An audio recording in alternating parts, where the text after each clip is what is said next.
Hello guys, welcome back to my channel. Narok Jotona channel ramsawa traditional channel Narok Jotona ramsawa noni bagai video katal tubuh payuka tini hai hai top design videos tubuh payuka Narok nai mana top design kaham kalar Narok ideas khaine mahai design khai top subai manuta jadi narok jena tuljamuni screenshot khai narok ready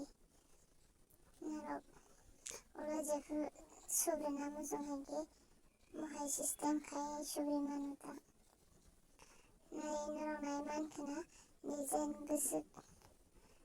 kaham tei color bo gusung naithok narok ideas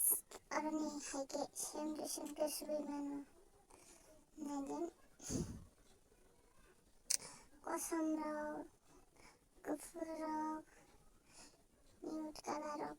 dongo kwbangma video no skip khaiyawi pura naidi narok kasubno design miss yatike naidita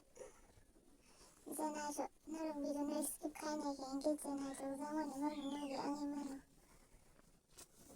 ngani bage video skip khaiyawi naidi